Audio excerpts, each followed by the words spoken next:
우리는 살아가면서 인생의 방향을 잃고 헤맬 때가 있습니다. 어디로 가야 할지 모르겠고 무엇을 해야 할지 막막할 때가 있습니다. 그러나 주님께서는 성경을 통해 우리의 영적 삶을 재정비할 수 있는 놀라운 말씀들을 주셨습니다. 오늘 함께 나누게 될 성경 속 인생을 바꾸는 핵심 구절들은 우리 마음 깊은 곳에 새로운 소망과 힘을 불어넣어 줄 것입니다. 첫째, 우리는 주님의 말씀을 통해 새로운 마음을 받게 됩니다. 내가 그들에게 한 마음을 주고 그 속에 새 영을 주며 그 몸에서 돌 같은 마음을 제거하고 살 같은 마음을 주어 에스겔 36장 26절 말씀하셨습니다. 우리의 굳어진 마음이 주님의 은혜로 부드러워질 때 비로소 하나님의 뜻을 받아들일 수 있게 됩니다. 매일 아침 이 말씀을 묵상하며 주님, 제 마음을 새롭게 하소서라고 기도해 보십시오.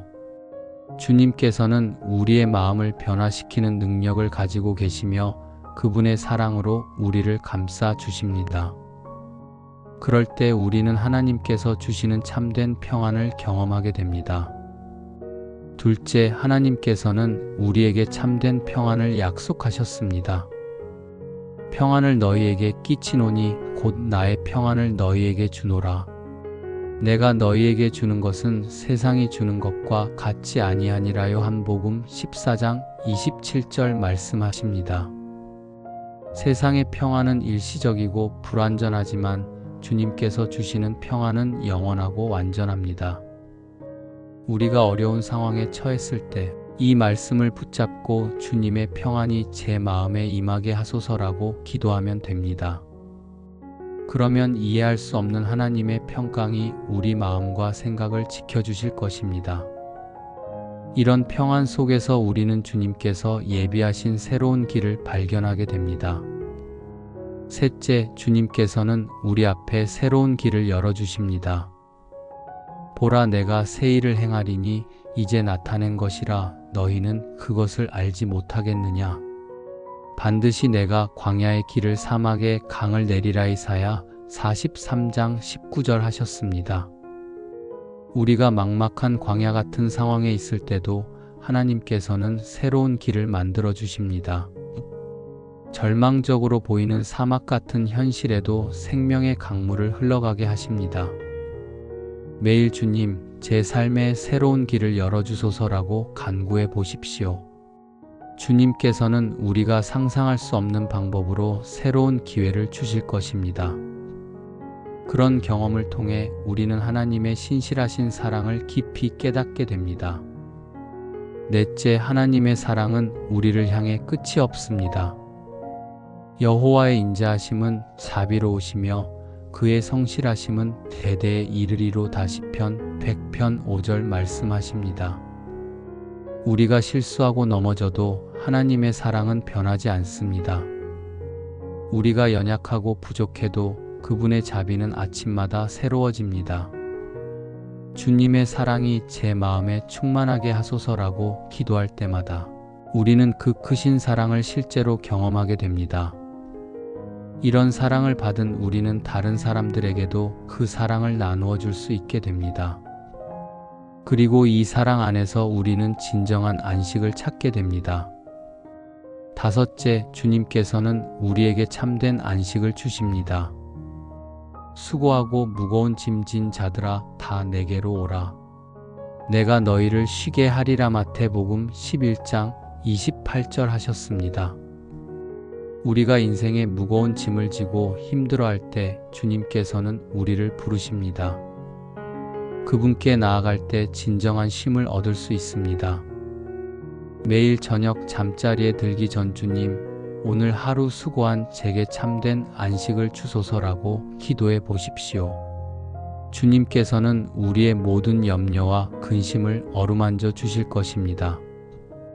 이런 안식 속에서 우리는 내일을 향한 새로운 힘을 얻게 됩니다. 여섯째, 하나님께서는 우리에게 새로운 힘을 공급해 주십니다. 오직 여호와를 앙망하는 자는 새 힘을 얻으리니 독수리가 날개치며 올라감 같을 것이요. 다른 박질하여도 곰핍하지 아니하며 걸어가도 피곤하지 아니하리로다. 이사야 40장 31절 말씀하십니다. 우리가 지치고 힘들 때 주님을 바라보면 새로운 힘을 얻게 됩니다. 독수리처럼 높이 날아오를 수 있는 힘을 주십니다. 주님, 제게 새로운 힘을 주소서라고 간구할 때마다 하나님께서는 우리의 영혼을 새롭게 하십니다. 이런 힘을 받은 우리는 삶의 어떤 도전도 이겨낼 수 있게 됩니다. 일곱째, 주님께서는 우리와 함께 하시며 두려움을 물리쳐 주십니다.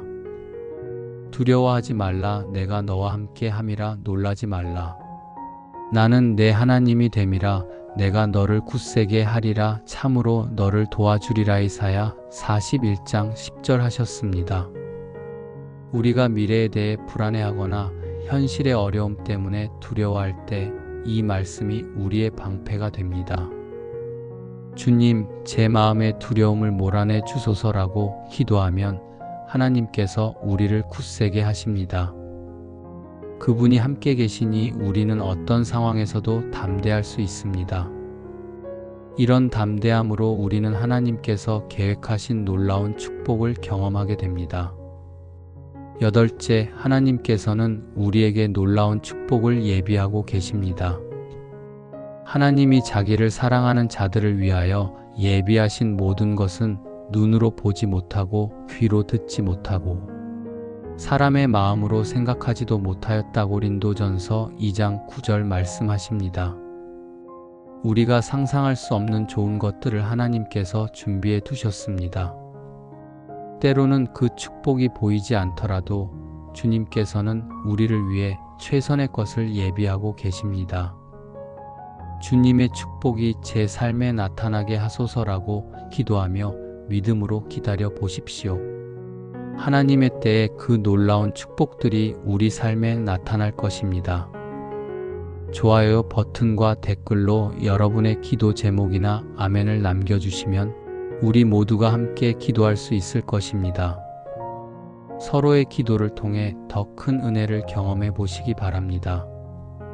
성경 속 인생을 바꾸는 핵심 구절들을 통해 우리의 영적 삶을 재정비하는 것은 얼마나 중요한지 모릅니다. 첫째, 우리는 말씀을 통해 진정한 지혜를 얻게 됩니다. 여호와를 경외하는 것이 지혜의 근본이요 거룩하신 이를 아는 것이 명철이니라. 잠언 9장 10절 하셨습니다. 하나님을 경외할 때 참된 지혜가 시작됩니다. 세상의 지식과는 다른 영원한 가치를 가진 지혜를 주님께서 주십니다. 주님, 참된 지혜를 허락하소서라고 매일 구해 보십시오. 그러면 우리의 모든 결정과 선택에서 하나님의 뜻을 분별할 수 있게 됩니다. 이런 지혜로 살 때 우리는 올바른 길을 걸어가게 됩니다. 둘째, 주님께서는 우리를 올바른 길로 인도하십니다. 내 길을 여호와께 맡기라. 그를 의지하면 그가 이루시고 시편 37편 5절 말씀하십니다. 우리가 어떤 길을 택해야 할지 모를 때 주님께 맡기면 됩니다. 그분께서 가장 좋은 길로 인도해 주실 것입니다. 주님, 제 길을 인도해 주소서라고 기도하며 하나님을 의지해 보십시오. 때로는 이해가 안 되는 길일 수도 있지만 주님의 계획은 항상 우리에게 최선입니다. 그런 신뢰 속에서 우리는 참된 기쁨을 발견하게 됩니다. 셋째, 하나님께서는 우리에게 참된 기쁨을 주십니다. 여호와 안에서 기뻐하라. 그가 내 마음의 소원을 내게 이루어 주시리로다. 시편 37편 4절 하셨습니다. 세상의 기쁨은 잠시뿐이지만 하나님 안에서 누리는 기쁨은 영원합니다. 우리가 주님 안에서 기뻐할 때 그분께서는 우리 마음의 소원을 들어주십니다. 주님 안에서 참된 기쁨을 누리게 하소서라고 기도해 보십시오. 그러면 어떤 상황에서도 흔들리지 않는 기쁨을 경험하게 될 것입니다. 이런 기쁨이 있을 때 우리는 다른 사람들에게도 소망을 전할 수 있게 됩니다. 넷째, 우리는 다른 이들에게 소망을 전하는 사명을 받았습니다. 오직 마음에 그리스도를 주로 삼아 거룩하게 하고 너희 속에 있는 소망에 관한 이유를 묻는 자에게는 대답할 것을 항상 준비하되. 베드로전서 3장 15절 말씀하십니다. 우리 안에 있는 소망이 무엇인지 다른 사람들이 궁금해할 때 그 이유를 설명할 수 있어야 합니다. 주님, 제가 살아있는 증인이 되게 하소서라고 기도하며 삶으로 증거해 보십시오. 우리의 변화된 모습을 통해 많은 사람들이 하나님의 사랑을 알게 될 것입니다. 그런 사명감으로 살 때 우리는 더욱 성숙해집니다. 다섯째, 주님께서는 우리를 영적으로 성숙하게 하십니다. 그러므로 하늘에 계신 너희 아버지의 온전하심과 같이 너희도 온전하라. 마태복음 5장 48절 하셨습니다. 완벽함을 추구하라는 것이 아니라 하나님을 닮아가라는 뜻입니다. 매일 조금씩 주님을 닮아가며 성숙해질 수 있습니다. 주님, 저를 더욱 성숙하게 하소서라고 기도하며 말씀대로 살아가 보십시오. 그러면 우리의 성품이 점점 그리스도를 닮아가게 될 것입니다. 이런 성숙함 속에서 우리는 하나님의 뜻을 더욱 명확히 알게 됩니다. 여섯째, 하나님의 뜻을 아는 것이 우리 삶의 핵심입니다. 너희는 이 세대를 본받지 말고 오직 마음을 새롭게 함으로 변화를 받아 하나님의 선하시고 기뻐하시고 온전하신 뜻이 무엇인지 분별하도록 하라. 로마서 12장 2절 말씀하십니다. 세상의 가치관에 휩쓸리지 말고 하나님의 뜻을 분별할 수 있는 새로운 마음을 가져야 합니다.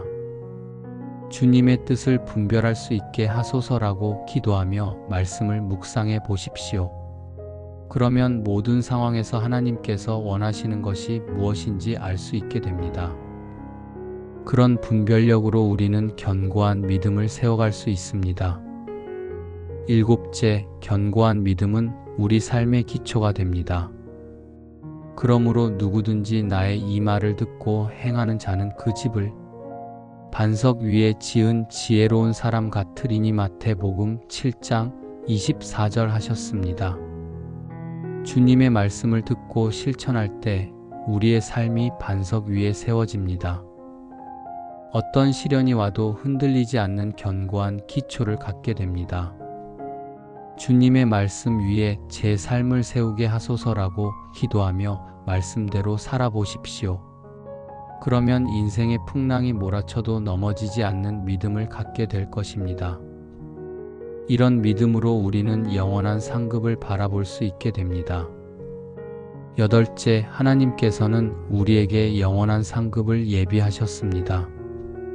잠깐 받는 환난에 경한 것이 지극히 크고 영원한 영광에 중한 것을 우리에게 이루게 함이니. 고린도후서 4장 17절 말씀하십니다. 현재의 고난은 잠시뿐이지만 하나님께서 주실 영광은 영원합니다. 우리가 지금 겪는 어려움들이 더 큰 영광을 위한 준비 과정임을 믿어야 합니다. 주님, 영원한 관점으로 바라보게 하소서라고 기도해 보십시오. 그러면 현재의 시련도 감사함으로 받아들일 수 있게 될 것입니다. 영적 삶을 재정비한다는 것은 이처럼 하나님의 말씀으로 우리의 마음과 생각을 새롭게 하는 것입니다. 첫째, 우리는 매일 새로운 은혜를 경험하게 됩니다. 이러므로 우리가 낙심하지 아니하노니 우리의 겉사람은 낡아지나 우리의 속사람은 날로 새로워지도다. 고린도후서 4장 16절 하셨습니다. 외적으로는 쇠약해져도 내적으로는 날마다 새로워집니다. 하나님의 은혜는 아침마다 새롭기 때문입니다. 주님, 매일 새로운 은혜를 경험하게 하소서라고 기도하며 하루를 시작해 보십시오. 그러면 매일매일이 새로운 축복의 날이 될 것입니다. 이런 은혜 속에서 우리는 감사하는 마음을 갖게 됩니다. 둘째, 감사하는 마음은 우리 삶을 변화시킵니다. 범사에 감사하라. 이것이 그리스도 예수 안에서 너희를 향하신 하나님의 뜻이니라. 데살로니가전서 5장 18절 말씀하십니다. 모든 상황에서 감사할 이유를 찾는 것이 하나님의 뜻입니다. 좋은 일뿐만 아니라 어려운 일에서도 감사할 수 있을 때 우리는 하나님의 선하심을 경험하게 됩니다. 주님, 범사에 감사하는 마음을 주소서라고 기도해 보십시오. 그러면 우리의 시각이 완전히 달라질 것입니다. 이런 감사의 마음으로 우리는 다른 사람들을 사랑할 수 있게 됩니다. 셋째, 사랑은 가장 중요한 계명입니다. 새 계명을 너희에게 주노니 서로 사랑하라. 내가 너희를 사랑한 것 같이 너희도 서로 사랑하라요. 한복음 13장 34절 하셨습니다. 주님께서 우리를 사랑하신 그 사랑으로 다른 사람들을 사랑해야 합니다. 이것이 그리스도인의 가장 중요한 표시입니다. 주님의 사랑으로 다른 이들을 사랑하게 하소서라고 기도하며 실천해 보십시오. 그러면 우리를 통해 하나님의 사랑이 세상에 전해질 것입니다. 이런 사랑의 실천을 통해 우리는 진정한 평강을 누리게 됩니다. 넷째, 하나님의 평강이 우리 마음을 다스립니다. 그리스도의 평강이 너희 마음을 주장하게 하라. 골로새서 3장 15절 말씀하십니다. 우리 마음에 그리스도의 평강이 왕 노릇할 때 어떤 상황에서도 흔들리지 않게 됩니다. 세상의 염려와 근심이 우리를 지배하지 못하게 됩니다. 주님의 평강이 제 마음을 다스리게 하소서라고 기도해 보십시오. 그러면 마음의 깊은 곳에서부터 참된 평안을 경험하게 될 것입니다. 이런 평강 속에서 우리는 하나님께 더욱 가까이 나아갈 수 있게 됩니다. 다섯째, 하나님께 가까이 나아가는 것이 우리의 특권입니다. 그러므로 우리는 긍휼하심을 받고 때를 따라 돕는 은혜를 얻기 위하여 은혜의 보좌 앞에 담대히 나아갈 것이니라. 히브리서 4장 16절 하셨습니다. 우리는 언제든지 하나님의 보좌 앞에 담대히 나아갈 수 있습니다. 그곳에서 필요한 은혜와 도움을 받을 수 있습니다. 주님, 담대히 나아가게 하소서라고 기도하며 하나님께 더 가까이 다가가 보십시오. 그러면 우리가 상상할 수 없는 은혜를 경험하게 될 것입니다. 이런 은혜의 경험을 통해 우리는 더욱 큰 믿음을 갖게 됩니다. 여섯째, 믿음은 우리 삶의 승리의 열쇠입니다. 대저 하나님께로부터 난 자마다 세상을 이기느니라. 세상을 이기는 승리는 이것이니 우리의 믿음이니라요. 한일서 5장 4절 말씀하십니다. 믿음으로 우리는 세상의 모든 어려움을 이겨낼 수 있습니다. 하나님께서 주신 믿음이 우리의 승리를 보장해 주십니다. 주님, 승리하는 믿음을 주소서라고 기도하며 도전에 맞서 보십시오. 그러면 불가능해 보이는 상황도 하나님의 능력으로 극복할 수 있게 될 것입니다. 이런 승리의 경험을 통해 우리는 하나님의 영광을 나타내게 됩니다. 일곱째, 하나님의 영광을 나타내는 것이 우리 삶의 목적입니다. 그런즉 너희가 먹든지 마시든지 무엇을 하든지 다 하나님의 영광을 위하여 하라. 고린도전서 10장 31절 하셨습니다. 우리의 모든 행동과 말과 생각이 하나님의 영광을 드러내야 합니다. 작은 일에서부터 큰 일까지 모든 것에서 하나님을 영화롭게 해야 합니다. 주님, 제 삶으로 영광 받으소서라고 기도하며 살아가 보십시오. 그러면 우리의 삶 자체가 하나님을 향한 예배가 될 것입니다. 이런 삶을 살 때 우리는 영원한 기업을 소유하게 됩니다. 여덟째, 우리에게는 영원한 기업이 예비되어 있습니다. 찬송하리로다. 우리 주 예수 그리스도의 하나님이며 아버지께서 그의 많으신 긍휼대로 예수 그리스도를 죽은 자 가운데서 부활하게 하심으로 말미암아 우리를 거듭나게 하사 산 소망이 있게 하시며. 베드로전서 1장 3절 말씀하십니다. 우리에게는 썩지 않고 더럽혀지지 않으며 쇠하지 않는 영원한 기업이 하늘에 예비되어 있습니다. 이 소망을 품고 살 때 현재의 모든 어려움을 이겨낼 수 있습니다. 영원한 소망을 품고 살게 하소서라고 기도하며 오늘을 살아가 보십시오. 이렇게 성경 속 인생을 바꾸는 핵심 구절들을 통해 우리의 영적 삶을 재정비할 때 주님께서는 우리를 새로운 피조물로 만들어 주십니다. 그분의 사랑 안에서 우리는 참된 안식과 소망을 발견하게 되며 매일매일 그분의 은혜로 새로워지는 축복을 누리게 될 것입니다.